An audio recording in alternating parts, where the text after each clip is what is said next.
네바다주라는 곳이 있어요, 미국에. 거기에 시에라 산맥을 넘는 도너 패스라는 산길이 있다고 합니다. 그런데 이 도너 패스 그 레이크, 그러니까 호수 주변으로 길이 하나 나 있는데요. 그 길이 뭐냐면 많은 사람들이 이제 캘리포니아 드림이라는 게 뭐냐면 옛날에 캘리포니아에서 금광이 발견됐어요. 그래서 동부에 살던 사람들이 야, 금광이 있대. 여기 가서 우리 돈 벌자 하고 다 많이 넘어왔어요.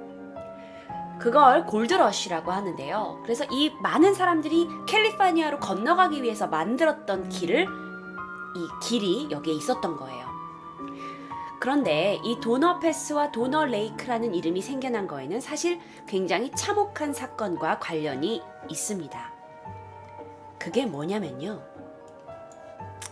바로 이 도너 부부예요. 이게 바로 도너 부부인데 1846년 조지 도너와 그의 형제 도너 제이콤 도너라는 사람이 있는데 이 가족과 동료들과 함께 캘리포니아로 건너가기로 마음먹은 거예요. 여기는 도너 부부고요. 자, 이 동부 지역은 그때 당시에 살기가 힘들었기 때문에 날씨도 좋고 금도 발견되는 캘리포니아로 가자, 막 부자가 되자 하면서 서둘러가지고 짐을 꾸려서 출발을 했죠.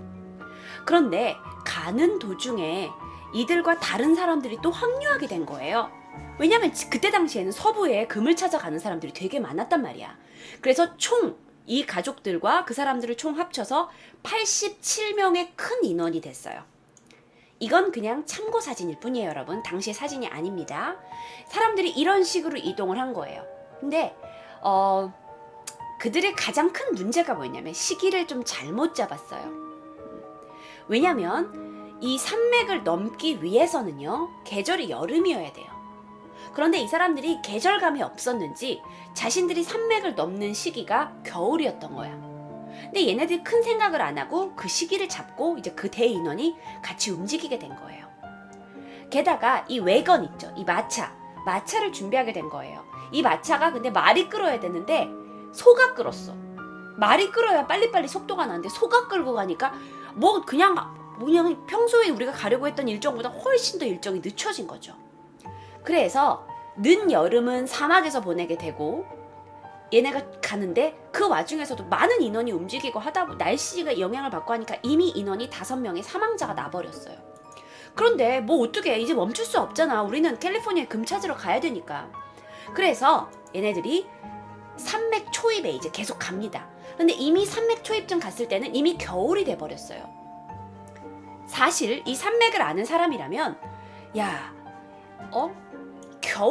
한겨울에 여기를 넘는다는 건 자살행위다 라고 생각을 했죠.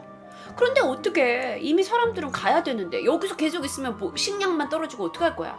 어쩔 수 없어요. 뒤로 갈 수도 없고 앞으로 갈 수도 없다면 그냥 앞으로 가자 하기로 하고 산을 넘기로 한 거죠. 왜냐? 산만 넘으면 캘리포니아가 있으니까. 그래서 10월 이 산맥을 타기 시작합니다. 그런데 또 이때 따라 겨울이 일찍 찾아왔어요. 그래서 10월 30일쯤 됐을 때 해발 2000m 높이에서 호수 주변에서 조난을 당하고 맙니다. 눈 때문에 더 이상 마차가 앞으로 갈 수가 없어요. 그래서 어쩔 수 없이 산속에서 겨울을 보내야 합니다. 주거에 대한 걱정은 없었어요. 텐트 치고 마차에서 자고 하면 되니까. 근데 문제가 뭐냐면 식량이었던 거죠. 자, 마차를 끌고 온 소가 있었어요. 사실 그 소를 먹으면 되잖아. 마차야 그냥 우리가 가면 되니까 마차는 버리더라도 소는 먹을 수 있잖아. 그런데 이 소를 다 잡아먹는다고 하더라도 이 한겨울 지나갈 때까지 이 산속에서 버틸 수가 없어요. 그래서 안 되겠다. 우리는 구조가 필요하다. 이래서 몇몇 사람들을 구조 요청을 통해서 구원팀을 보내요. 그런데 2번에 걸친 이 구원 요청팀이 아무런 소식도 없이 돌아오지 않아요. 다시 마지막으로 사람을 꾸렸어요. 그래서 12월 16일 버티다 최후의 희망을 걸고 이 구조원들을, 그러니까 팀 내에 사람들을 보내는 거예요. 구조 요청을 하러 가라고. 음식도 좀 챙겨주면서. 그래서 이 구원팀이 열심히 산을 넘어가기 시작합니다. 그런데 그들 역시 많은 식량을 가지고 오지 못했어요. 팀 내에 조난당한 사람들이 먹어야 될 음식도 없는데 이 사람들이 어떻게 많은 음식을 가지고 오겠어. 그러니까 그들 역시 식량 문제에 이제 직면하게 된 거죠. 그런데 그러다가 그들이 선택한 게 뭐였냐면 이 구원팀 가운데, 자, 구원팀이라는 걸 이해하셔야 돼요. 원래 본지 팀이 있어. 그런데 그들 중에 뽑힌 몇 명이 구원팀이 돼서 구조 요청을 하러 마을에 내려가야 되는 거야. 그런데 그들 중에 한 명이 혼수 상태에 빠져버렸어요. 가다가 너무 힘드니까. 그러다가 그가 추위에 다음날 죽음에 이르게 됩니다. 식량이 부족했던 구원팀은 안타깝게 목숨을 잃은 이 또 한 명의 구원팀, 어제는 동료였던 그 사람을 다음날엔 일용한 양식으로 쓰게 됩니다. 왜냐면 생존의 문제예요. 그들이 살아야, 가서 구조를 해야 내 가족과 살아있는 다른 사람들을 또 살릴 수가 있어요. 그래서 어쩔 수 없이 그는 그들을 잡아먹습니다. 12월 16일 날 그들이 출발했어요. 그런데 1847년 1월 1일 그들은 아직도 목적지에 도착하지 못했습니다. 그런데 12월 16일 날 출발해서 1월 1일까지 그들이 식량으로 먹어버린 사람은 이미 5명이나 됐어요. 한 명을 먹기 시작해서 이제는 5명을 다 먹어버린 거죠. 자, 그런데요. 그렇게 체력을 잘 비축을 하잖아. 인육을 계속 먹고 살아나니까. 그들 인육을 계속 먹어보니까 이제 죽는 사람이 없는 거야. 그런데 또 한 번의 식량 문제가 발생합니다. 이 이제 인원 중에 구원팀 인원 중에 대식가가 한 명 있었어. 포스터라는 사람이야. 그런데 이 팀에는 인디언 2명도 있었어요. 그때 미국에서 당시에 막 이렇게 길을 잘 모르고 이러기 때문에 원주민들을 꼭 동행을 하거든요. 그들이 길을 잘 알고 또 그들이 징도 잘 들어줄 수 있고 하니까. 근데 인디언 2명이 있었는데 이 포스터라는 사람이 이 인디언 2명을 잡아먹자고 제안한 거예요. 근데 그 중에 또 다른 에디라는 사람이 있었어. 야, 미쳤냐? 우리가 죽은 사람을 먹을 수는 있지만 사람을 죽여서 먹을 수는 없다. 아무리 우리가 배가 고파도. 그래서 에디라는 사람은 반발을 해요.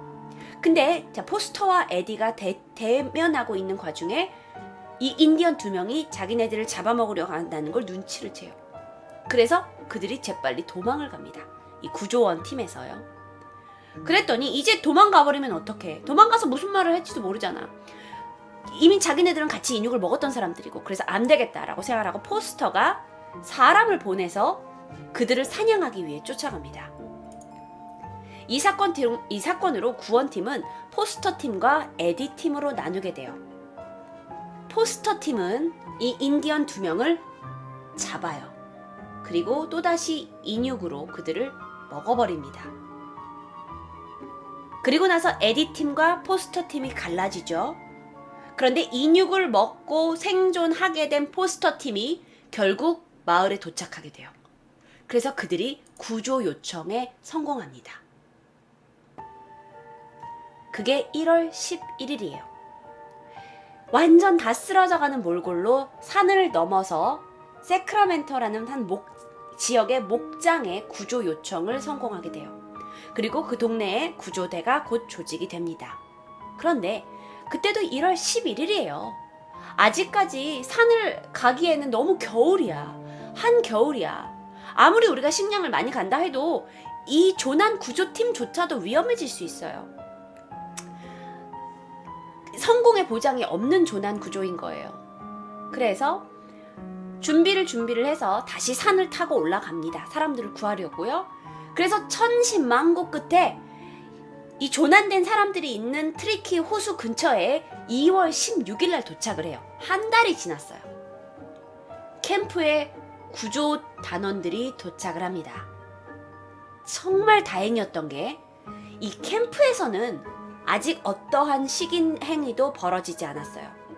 하지만 사람들이 봐라, 10월 30일 날 도착해서 11월, 12월, 1월 하고 3개월 반을 호수 근처에서 버틴 거예요. 추위와 배고픔에 완전 막 사람 몰골이 아닌 거야. 그런데 그들 가운데에는 이미 다수의 사망자가 와 있어요. 86명이 총 출발을 했으니까. 그런데 사람들이 이 시체들을 묻을 힘도 없는 거야. 그래서 사람들이 몰려있는 이곳에서 어떤 사람들은 죽어서 널브러져 있고 어떤 사람들은 추위와 배고픔에 겨우 목숨만 건지고 있고 지옥 같은 상황인 거예요. 시체가 막 널리 있으니까. 자, 그런데 여기서 문제가 있어요. 인원은 많아요. 그런데 지금 구조대가 와가지고 이 사람들을 다 데려갈 수가 없어. 산을 내려가는 것도 한 달이 걸려. 우리의 식량으로 얘네들 중에 데려가서 산을 내려가면 구조대원도 죽게 생겼어. 그래서 너무나 안타깝게도 식량이 부족하니 우리는 이들 중에 오직 24명만 선발해서 이들만 1차로 데리고 내려가겠다고 한 거예요. 아, 그럼 얼마나 다른 남아있는 사람들은 얼마나 그래. 24명만 선택돼서 먼저 산을 내려가기로 했어. 구조대원들과 같이. 너무 비극적이죠. 자, 그렇다면 조난 캠프에는 음식을 많이 남겨줬나요? 아니요. 그때 상황이 그렇게 좋지 않았어요. 그래서 많은 음식을 조난 캠프에 남겨둘 수가 없었대요. 자, 그렇게 해서 빨리빨리 해가지고 또 산을 내려와요. 그리고 나서 두 번째 구조대가 3월 1일 날 도착을 해요. 내 생각에 이건 그러니까 산을 올라가는데 시간이 오래 걸리니까 2월 16일 날 도착하도록 구조대 1번을 한번 보낸 거야. 그리고 마을에서 다시 또 준비해서 3월 1일 날 2주가 지난 후에 다시 두 번째 구조대가 이 캠프에 도착을 했어요. 그런데 많은 사람들이 우려했던 일이 벌어졌어요. 많은 식량을 여기다 조난 캠프에다 남겨두지 못했잖아. 그러다 보니까 신기한 건 여전히 많은 사람들이 살아 있었어요. 많은 음식을 두고 가지 못했는데도 많은 사람들이 이 캠프장에 살아 있는 거예요. 그런데 이 조난 캠프 주변에는 많은 뼈들이 널브러져 있었어요. 그들은 결국 죽은 사람들을 먹고 자신의 목숨을 연명했던 거죠. 우리가 이야기를 듣기에는 굉장히 잔혹한 이야기지만 사실 어쩌면 나도 조난당한 그런 상황에서 최후의 선택을 할 수밖에 없었지 않았을까라는 생각도 해봐요. 왜냐하면 그 사람은 이미 죽었고 나는 죽어가고 있으니까. 그런데 이미 죽은 그 사람을 내가 식량으로 취해서 내가 살아날 수 있다면 그런 선택을 할 수도 있겠죠. 근데 3월 1일 날 도착했던 두 번째 구조대 역시 식량이 넉넉지 않았어요. 그래서 이번에도 이 전체 인원을 데려오지 못해 12명만 선별했어요. 그래서 12명만 선별해서 다시 산을 내려가는 거야. 그런데 이번에는요, 구조대가 산을 내려가면서 식량이 부족해졌어요. 목장으로 돌아가는 중간에 식량이 또 떨어지니까 이때 구조되었던 7살 메리 도너, 이 둘의 딸이 뭐라고 했는 줄 아세요? 엄마, 아빠, 우리 식량 없어요? 그러면 또 사람 먹으면 되잖아요. 라고 얘기했대요. 너무나 천진난만하게. 그런데 그리고 나서 한 명씩 이제 차례로 인육을 먹었다고 해요. 자, 이 이야기는 자세한 이야기는 이게 전달되는 거기 때문에 어떤 자세한 설명은 없어요. 누가 먼저 죽고 누가 어떻게 죽이고 이런 건 없어요. 왜냐? 그들도 입을 닫았겠지. 거기서 사람을 분명 먹었다는 건 확실하지만 그들도 그게 정말 죽은 사람이었는지 죽여서 먹었는지는 입을 닫았어요. 우리도 정확하게 몰라요. 결국 12명의 사람들이 구조대와 같이 내려왔는데 내려왔을 때는 11명만 내려오게 됐어요. 그 중에 그레브스 부인이 죽임을 당한 건지 아니면 인육으로 이용이 된 건지 모르지만 어쨌든 그레브스 부인의 인육으로 나머지 11명들이 살아 돌아왔어요. 자, 그렇다면 이제는 이 조난 캠프에는 이 조지 도너 가족을 비롯해서 여전히 이 사람들의 딸이 아니야. 얘네 둘의 딸이 아니라 얘네 둘이 또 다른 가족이라는데 그 가족의 딸이었어. 그런데 이 사람들은 아직도 조난 캠프에 남아 있었어요. 이 둘은. 이 사람 외에도 수십 명들이 남아 있었는데, 근데 여기서 문제가 뭐냐면 이 조지 도너가 동상에 걸렸어요. 그래서 몸이 점점점 얼어가고, 왜 우리 히말라야 봤잖아요. 동상 걸리면 막 몸이 파래지잖아.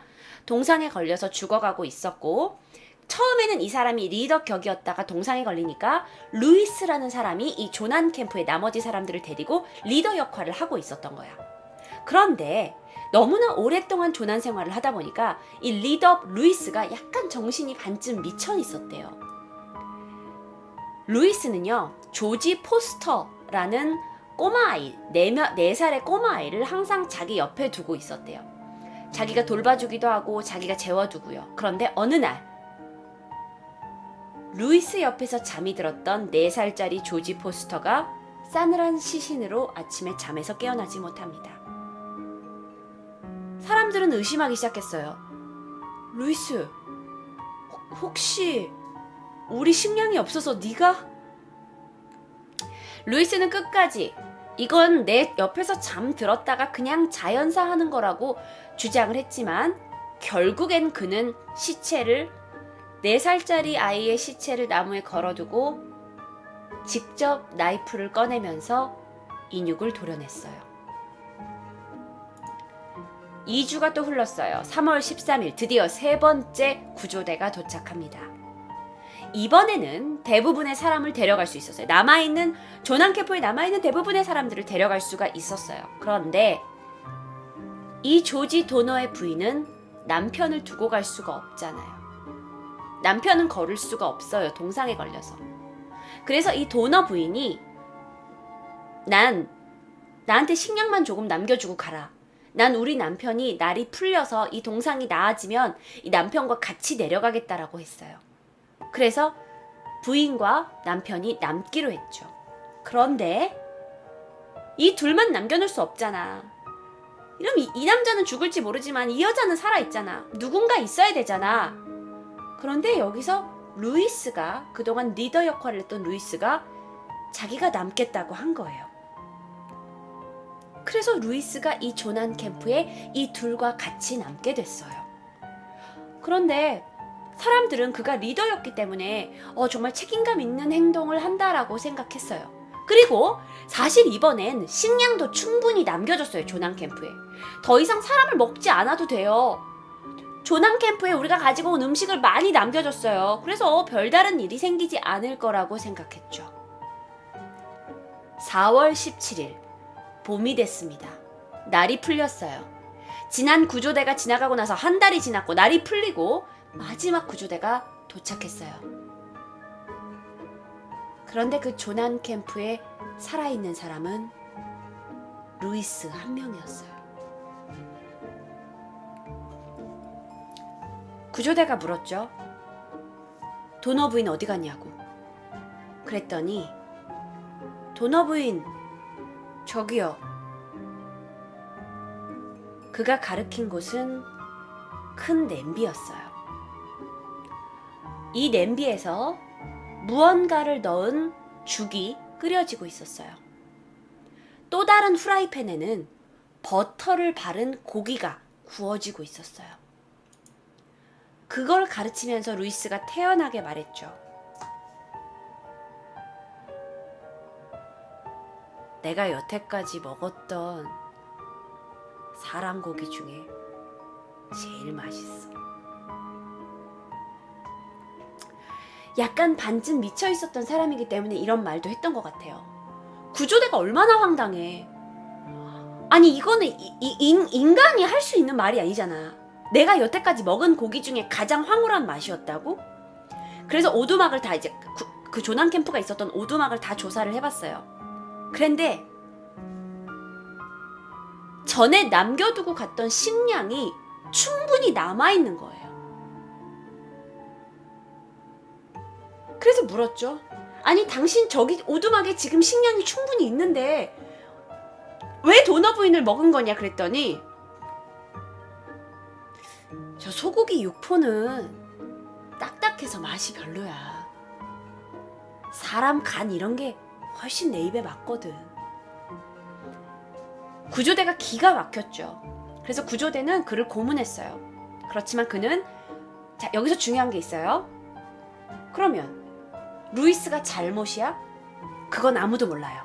왜? 도너 부인이 그냥 죽었는지 루이스한테 죽임을 당했는지는 그 안에 있는 이 사람들만 아는 거잖아. 안 그래? 내가 배가 고파서 죽은 사람을 내가 죽여서 먹은 게 아니라 이 사람이 이미 죽어 있어서 내가 먹었다. 그전에도 나 그러지 않았냐? 우리 다 그렇게 살아남은 거 아니냐라고 이 사람이 주장할 수 있잖아요. 살해를 인정하지 않는 거예요. 살해를 인정하지 않은 채로 루이스는 이 모든 86명의 조난자 가운데 가장 마지막 생존자로 귀환했어요. 자, 도너 일가를 이제 비롯해서 당시에 이 행렬에 동참했던 84명 중에서 다음해 2월까지 구조된 사람은 남자 11명과 여성 어린이 36명, 총 47명밖에 없어요. 84명 중에 반 토막 내고 반만 살아서 돌아온 거예요. 여기 있는 생존자들은 돌아왔잖아. 돌아오고 나서 구조 직후부터 나는 인육을 먹지 않았다라고 주장해요. 나는 당시에서 인육을 먹지 않았다. 그러면 어떻게 살아남았는데? 나는 인육은 먹지 않았다. 그러니까 어떻게 살아남고 왜 이 사람은 죽었는데요? 나는 인육은 먹지 않았다. 그 의혹이 지금까지도 이어지고 있는 실정이에요. 자, 물론 우리는 그들 안에서 무슨 일이 있었는지 몰라요. 어쩌면 인육을 먹지 않았을 수도 있어요. 왜냐면 이 일에 대해서 워낙 일이 많다 보니까 한 유명한 교수가 이 사람들이 조난하고 있었던 그 지역에서 발굴됐던 그 뼈들을 다 모았어요. 총 이 현장에서 16,000개의 뼈 조각들이 발견됐는데 그 중에 비교적 크기가 좀 큰 250개의 조각만 추려가지고 연구를 한 거예요. 이 뼈들은 누가 봐도 그냥 자연적으로 버려진 게 아니라 자르고 끊고 뭔가 이렇게 끓인 흔적이 있는 뼈들이야. 그러니까 사람의 손을 단 뼈 흔적들만 가지고 와서 조사를 했어. 그런데 이 250개도 너무 많아. 이 중에 조사할 가치가 있는 55조각만 골라서 현미경을 이용해가지고 뼈를 관찰했죠. 그랬더니 이 뼈는 사람 뼈가 아니었던 거예요. 이상하게. 55개의, 그러니까 250개의 조각 중에 한 개라도 사람이 나왔으면 이해가 되는데 한 개도 사람 뼈가 나오지 않았던 거야. 그래서 그러면 식인한 게 아니지 않냐. 우리가 조난 캠프 주변에서 먹고 버린 쓰레기라고 한 그 뼈를 다 모아서 조사했는데 사람은 없었대. 그러니까 이제 조난 캠프는 거 봐라. 우리가 소 먹고 주변 사냥해서 사슴 먹고 말 먹고 개 먹었다. 우린 사람을 먹은 게 아니다. 라고 주장을 하는 거죠. 그런데 눈이 엄청나게 많이 쌓여있기 때문에 조난을 당하고 더 앞으로 나갈 수가 없었던 거예요. 그리고 한겨울이었고요. 식량도 없는 상태에 과연 누가 나가서 사슴을 사냥해 오냐는 거죠. 게다가 조난자들이 한 번도 사냥에 대해서 언급을 한 적이 없대요. 그 뼈가 발견되기 전까지는 우리는 막 사냥을 해서 여기서 먹고 살았다 이런 얘기가 없어. 그런 기록이 없는데 글쎄요. 식인을 했는지는 이들이 절대 인정하지 않았어요. 그래서 우리도 몰라요. 어떤 사람들은 이 식인에 대한 이야기가 이 조난자들이 구조가 되고 나서 지역 신문들이 막 이제 신문을 많이 팔려고 해외 토픽 많이 내면 신문이 많이 팔리잖아. 그래서 판매 부수를 늘리기 위해서 이런 조난 사건을 굉장히 과장해서 한 게 아니냐라는 것도 있어요. 그래서 실제로 조난을 당하고 와서 봤더니 막 내가 생존자가 됐는데 내가 식인 먹었다고 하고 해서 명예훼손죄로 소송을 한 사람도 있고요. 하지만 식인에 대한 그 서문은 끊이지 않았어요. 이 사건이 일어나고 난 지 150년이 지난 지금까지도 이 조난이 당해서 구조된 이 사람들의 후손들은 여전히 우리 선조들이 예전에 인육을 먹었다라는 그런 것 때문에 이제 좀 고통을 받고 있다고 해요. 그런데 여기서 한 가지.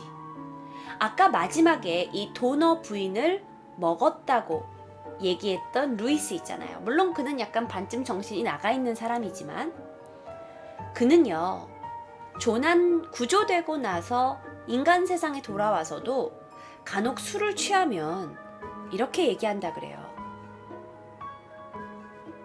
그 여자는 정말 부드럽더라. 그렇게 부드러운 여잔 처음이었어.